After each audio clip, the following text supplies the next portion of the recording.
বরিশালের মেহেন্দিগঞ্জে জাতীয় যুব দিবস উপলক্ষে র্যালি ও আলোচনা সভা অনুষ্ঠিত হয়েছে। বরিশালের মেহেন্দিগঞ্জ থেকে HM আনিসুর রহমানের পাঠানো তথ্য ভিডিও চিত্রে দেখুন বিস্তারিত। বরিশাল জেলার মেহেন্দিগঞ্জ উপজেলায় জাতীয় যুব দিবস উপলক্ষে দক্ষ যুব গড়বে দেশ, বৈষম্যহীন বাংলাদেশ প্রতিপাদ্যকে সামনে রেখে যুব র্যালি ও আলোচনা সভা মঙ্গলবার সকাল ৯টায় অনুষ্ঠিত হয়েছে।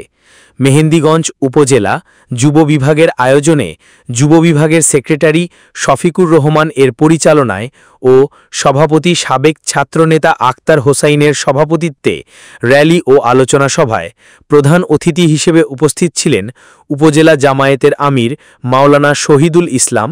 বিশেষ অতিথি হিসেবে উপস্থিত ছিলেন জেলা যুব বিভাগের সভাপতি সাবেক ছাত্রনেতা নুরুল হক সোহরাব, উপজেলা শ্রমিক কল্যাণ ফেডারেশনের সভাপতি মাওলানা নূরে রব্বি নাঈম, চাঁদপুর ইউনিয়ন জামায়াতের আমির মাওলানা রিয়াজুল ইসলাম প্রমুখ।